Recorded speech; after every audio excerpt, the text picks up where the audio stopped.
کل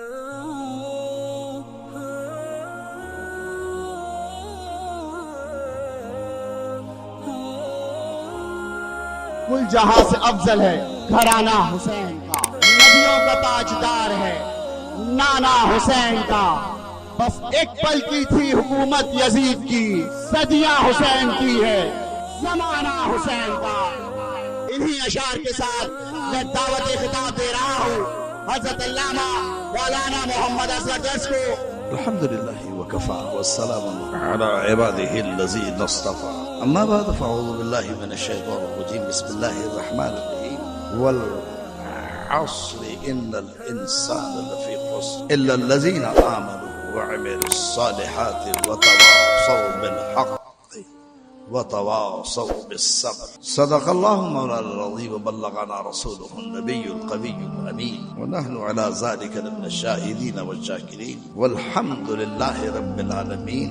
بعد حمد و صلات کے مجھ سے قبل انتہائی عالمانہ، فاضلانہ، عاشقانہ اور انتہائی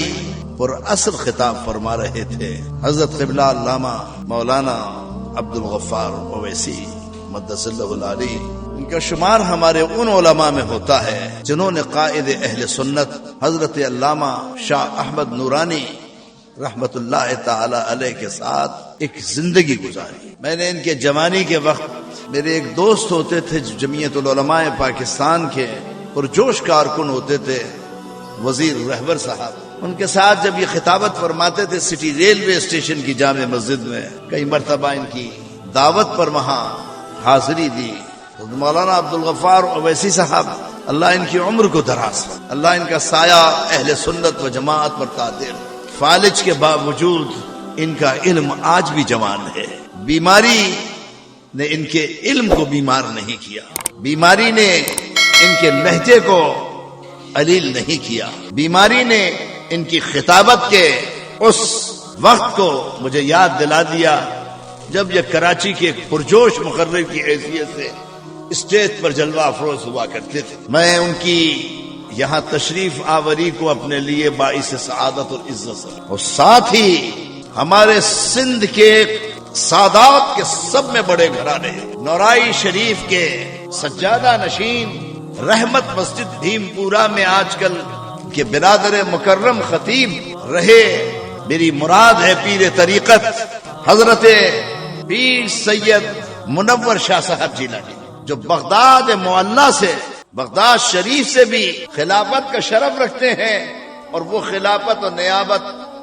اپنے بھائی حضرت قبلہ جیلانی صاحب، ان کے صاحبزادے حضرت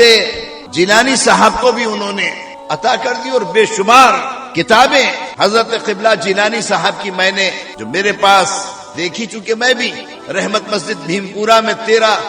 14 برس خطابت کرتا رہا۔ بہرحال اللہ میرے ان دونوں بزرگوں کو، میرے دائیں اور بائیں جو میرے دست و بازو بن کر تشریف فرما ہیں، اللہ ان دونوں کے فیوزات و برکات سے، اللہ ان دونوں بزرگوں کی جو بڑا نام رکھتے ہیں، بڑا گھر ہے اور سادات کا گھر ہے نورائی شریف، بہت بڑا گھرانہ، اور نورائی شریف کے مریدوں کا، بلکہ سندھ کی تاریخ کے اوپر تاریخ اولیاء سندھ جو ہے، جو محکمہ اوقاف نے شائع کی ہے، جس میں ہمارے کراچی کے بزرگوں کے اکثر حالات اور سندھ کے بزرگوں کے حالات، وہ حضرت کے والد ماجد حضرت پیر طریقت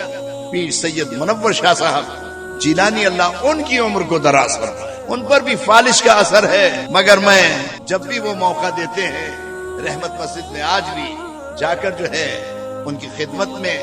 ان کی دعوت پر جو ہے لب کشائی کرتا ہوں۔ بہرحال وقت بہت مختصر ہے، یہاں لوڈ شیڈنگ کا مسئلہ بھی ہے۔ میں نے قرآن کریم و فرقان حمید کی جس آیہ کریمہ کو گزشتہ 3 راتوں سے آپ کے سامنے تلاوت کیا، والعصر ان الانسان لفی خسر، میں اس سے آگے نہیں بڑھ سکا، اور شاید میں 10 دن تک جو ہے اس سے آگے جا بھی نہ سکوں۔ یہ اتنا وسیع مضمون ہے کہ قسم ہے زمانے، اور قسم ہے اور زمانہ خاص، وہ زمانہ خاص جس میں محمد مصطفیٰ صلی اللہ علیہ وسلم دار ختم نبوت بن کر ختم نبوت کی اس منزل پر تشریف فرما ہوئے، اور رسالت مآب نے ارشاد فرمایا ما اوذی نبی قط ما اوذیت. ارشاد فرمایا کسی نبی اور رسول کو اتنی ایذا نہیں دی گئی، اتنی تکلیف نہیں دی گئی، اتنا ستایا نہیں گیا، اتنا تشدد نہیں کیا گیا، اتنے روڑے نہیں اٹکائے گئے. مجھ پر ظلم کیا گیا مگر رسالت مآب علیہ الصلوۃ والسلام کا وہ زمانہ خاص جس میں رسالت مآب علیہ الصلوۃ والسلام نے ہر ایذا کو جو ہے برداشت کیا، ہر تکلیف کو برداشت کیا، ہر تشدد کو برداشت کیا، ہر سختی کو برداشت کیا، ہر ایک قدم پر رسالت مآب علیہ الصلوۃ والسلام نے سیسا پلائی ہوئی دیوار کے ساتھ کھڑے رہ کر جو ہے کفار مکہ کا، مشرکین کا، یہودیوں کا، نصارہ کا، غیر مسلموں کا مقابلہ کیا. اور کیسا مقابلہ کیا؟ ایک موقع تھا رسالت مآب علیہ الصلوۃ والسلام مسجد نبوی میں نماز ادا کر رہے ہیں، سر سجدے میں ہے کہ ایسے عالم میں برابر میں جو ہے اونٹ کی اوجھڑی پڑی ہے. کسی نے آواز دی کہ محمد کے سر پر یہ اوجھڑی کون رکھے گا؟ عقبہ ابن معیط جو کفار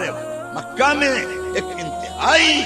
بد قسمت کافر تھا، عقبہ ابن معیط نے کہا یہ کام میں کروں گا. جب رسول اللہ سجدہ ثانیہ میں گئے، عقبہ ابن معیط آگے بڑھا، اونٹ کی اوجڑی اٹھائی، رسول اللہ کی پشت انور پہ رکھ دی. رسالت مآب علیہ الصلوۃ والسلام اس کے بوجھ سے، اس کی تکلیف سے سر کو سجدے سے اٹھا نہ سکے. کسی نے جا کے کاشانہ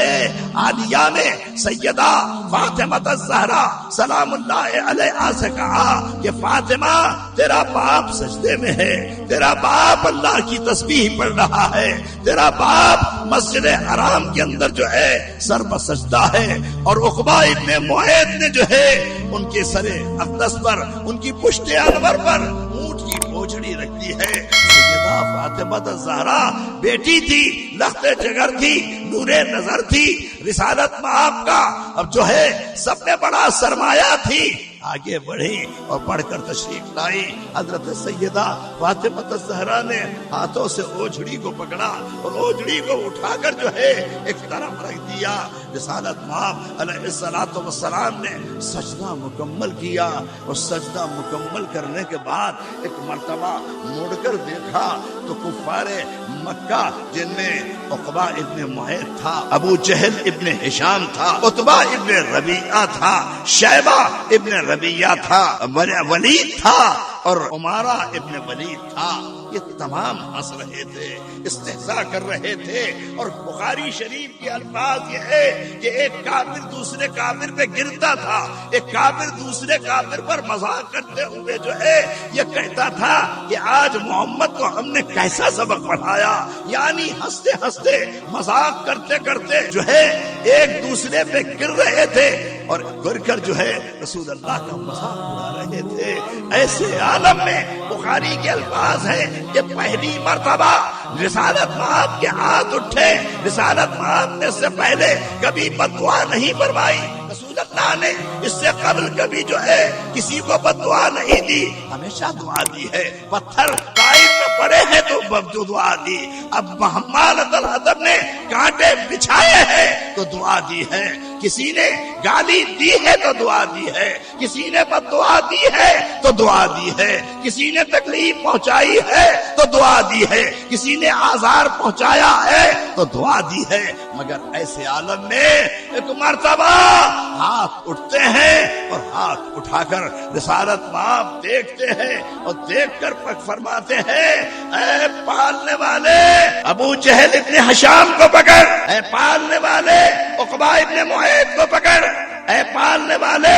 عتبہ ابن ربیعہ کو پکڑ، اے پالنے والے شیبہ ابن ربیعہ کو پکڑ، اے پالنے والے عمارہ ابن ولید کو پکڑ، اے پالنے والے امیہ ابن خلف کو پکڑ. اب دیکھا کہ رسول اللہ کے لب ادھر ہل رہے ہیں، ہاتھ اٹھے ہیں، بد دعا فرما رہے ہیں تو اپنے ہنسی اور مذاق کے عالم کو بھول گئے. معلوم تھا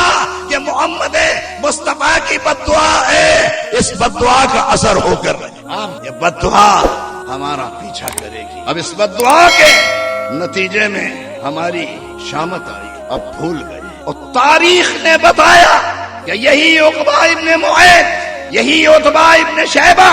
ان کی لاشوں پر مسلمان تلواریں برس رہی۔ قدرت نے ان کو بدر کے میدان میں ڈھیر کیا۔ ایک لاش ایسی تھی جو امیہ ابن خلف کی تھی، جسم میں بھاری تھا، باقی لاشوں کو تو کنویں میں لا کر پھینک دیا گیا تھا، مگر امیہ ابن خلف کی لاش وزنی ہونے کے باعث، بھاری ہونے کے باعث بدر کے میدان میں چھوڑ دی گئی۔ بخاری کے الفاظ ہیں کہ بدر کے میدان میں سورج کے تپتے ہوئے عالم میں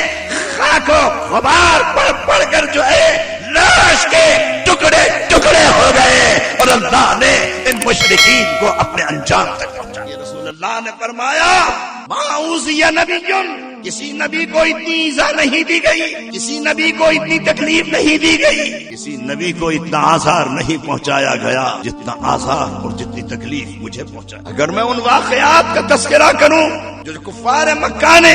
ابو جہل نے، عتبہ نے، شیبہ نے، ربیعہ نے، امیہ نے، عبداللہ ابن ابی نے، عمارہ ابن ولید نے، یہ سارے نام تاریخ میں موجود ہیں۔ آج یہی کردار مسلمان ادا کر رہا ہے، تو مشرکین کا کردار ہے جو آپ کے سامنے کر رہا، لیکن آج ہمارے پاس مسلمانوں کا عالم بھی یہی ہے کہ وہ کسی محفل کو خراب کرنے کے لیے، کسی مجلس کو خراب کرنے کے لیے ایسا ہی کام کر۔ وہ مشرکین کا عمل تھا، یہ کلمہ کو پڑھنے والوں میں اشارہ کر رہا ہوں، مگر ان کا انجام اگر برا ہوا ہے تو وہ کلمہ پڑھنے والے بھی سمجھیں ان کا انجام بھی ویسا ہی۔ یہ محفلیں اجڑیں گی نہیں، یہ مجلسیں ویران نہیں ہوں گی۔ جیسے رسول اللہ نے صبر کیا تھا ہم صبر کریں گے۔ آپ نے پچھلی 3 راتوں میں اسی کھارا در میں دیکھا ہم نے کیسے عالم میں ان مجالس کو منعقد کیا۔ ہم نے کھارا در کے لوگوں کو نہیں کہا، یہاں کے نوجوانوں کو نہیں کہا، ہمارے گھر کے بچے آ کر یہاں پانی صاف کرتے تھے۔ جس اذیت اور جس تکلیف میں گزشتہ 3 راتوں سے یہ مجالس منعقد ہوئی، آج آپ دیکھ رہے ہیں کہ کل تک ہمیں کرسیوں کا اہتمام کرنا پڑا، آج فرشی نظام۔ اب اس بات کو آپ خود ریئلائز کریں، اس بات کو خود امیجن کریں کہ کیا ایسا، جبکہ بارش کا کوئی اثر نہیں، بارش ختم ہو گئی، مگر میں یہ کہہ کر آگے بڑھ جانا چاہتا ہوں کہ یہ ذکر مٹانے والوں نے کوشش کی کہ مٹ جائے، مگر رسول اللہ نے جیسے صبر کیا ہم نے صبر کیا۔ ہم جس ممبر پر بیٹھے ہیں اس کا تقاضا، ہم جس ممبر پر بیٹھے ہیں اس کا تقاضا یہ ہے کہ ہم بردباری اور تحمل کے ساتھ، ہم نے اس تحمل کا اظہار کیا، ہم نے اس بردباری کا پورا اہتمام رکھا۔ جیسے رسول اللہ، کفار مکہ نے کتنی تکلیف، مدینے کے لوگ تو رسول اللہ کا کلمہ پڑھ چکے تھے نا، مدینے کے لوگ تو مشرف اسلام ہو چکے تھے۔ رسالت مآب اگر چاہتے ہیں مدینے والوں کو آواز دیتے کہ مکے آ کر جو ہے مکے والوں سے نمٹے، مگر رسول اللہ امن والے تھے، آشتی والے تھے، محبت والے تھے، یہ نہیں کیا کہ مدینے والوں کو آواز، مکے کو چھوڑ دیا، جہاں پیدا ہوئے ان گلیوں کو خیر بات کہہ دیا۔ مدینہ طیبہ کیا مدینے میں چھوڑ دیا؟ کیا مدینے کے اندر جو ہے کفار مکہ کی سازشیں تھم گئی؟ کیا مدینے میں آنے کے بعد کفار مکہ کی تلواریں نیام میں چلی گئی؟ کیا مدینے میں آنے کے بعد رسول اللہ کی دشمنی ختم ہو گئی؟ نہیں، بدر کا میدان، مگر پروردگار نے بدر کے میدان میں ابو جہل کے سر کو، امیہ کے سر کو، عتبہ کے سر کو، ربیعہ کے سر کو، ابی ابن خلف کے سر کو، امیہ ابن خلف کے سر کو، عمارہ ابن ولید کے سر کو پروردگار لم یزل نے جو ہے جھکا دیا۔ لاشیں بدر کے میدان میں بے آب و گیا پڑی رہی، لاشوں پہ کوئی ماتم کرنے والا نہ تھا، کوئی دعا کرنے والا نہ تھا، کوئی جو ہے پرسہ دینے والا نہ تھا۔ بدر سے ہزیمت اٹھائی، چلے گئے، مگر بغض مٹا نہیں، نفرت مٹی نہیں، عداوت مٹی نہیں، دشمنی مٹی نہیں۔ احد میں پھر چڑھائی کی، پہلے سے زیادہ طاقت لے کر آئے، مگر احد میں بھی پروردگار نے سید الشہداء کی معیت اور سید الشہداء کی سرداری حضرت حمزہ ابن عبد المطلب، حضرت حمزہ ابن رسول کی تلوار سے جو ہے ان کے کفار مکہ کے سر کو جھکایا۔ احد کا میدان بھی ہاتھ میں تھا۔ یہاں بھی ہزیمت، تاریخ کے اس عالم کو دیکھیے، رسول اللہ نے کہیں حملہ نہیں کیا، رسول اللہ تلوار اٹھا کر مکے نہیں گئے، رسول اللہ صلی اللہ علیہ وسلم نے کہیں یلغار نہیں کی، دفاع کی۔ بدر میں دفاع ہے، احد میں دفاع ہے۔ اب کفار مکہ نے دیکھا کہ بدر میں شکست، احد میں شکست، اب کہا یہود بھی آئے، نصارہ بھی آئے، قبائل بھی آئے، اور سب آ کر جو ہے آواز دی، اور یہ آخری غزوہ ہے، غزوہ احزاب، کہ جس کے اندر سارے قبائل مل کر، سارے جتھے مل کر، سارے کفار مل کر، سارے دشمن مل کر مدینے پہ حملہ ہوا۔ احزاب کا میدان گواہی دیتا ہے، احزاب کا میدان آواز دیتا ہے، احزاب کی لڑائی تاریخ بتاتی ہے کہ سارے مل کر آئے، مکے والے مل کر آئے، یہود مل کر آئے، نصارہ مل کر آئے، مشرک مل کر آئے، دشمن مل کر آئے، جتھا بنا کر آئے، ہاتھ میں ہاتھ ڈال کر آئے، ایک دوسرے کی تلوار سے تلوار کو ٹکرا کر آئے، مگر رب لم یزل نے جو ہے ایک مرتبہ احزاب میں بھی ان کا سر پرغرور جو ہے خاک میں ملایا۔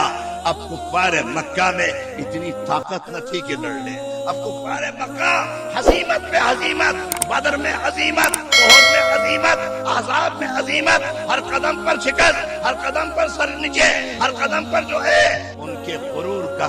سر جو ہے وہ خاک میں ملتا رہا۔ اب طاقت نہ تھی مگر بغض، عداوت تھی، دل کے اندر نفرت تھی، نفرت کہاں سے مٹتی، بغض کہاں سے مٹتا، دشمنی کہاں سے مٹتی، حالات پرسکون ہو گئے۔ رسول اللہ نے کہا چلو حدیبیہ جائیں، چلو عمرہ کریں گے اور حج کریں گے۔ 5 ذیقعدہ 6 ہجری 1400 صحابہ مدینے سے چلتے ہیں،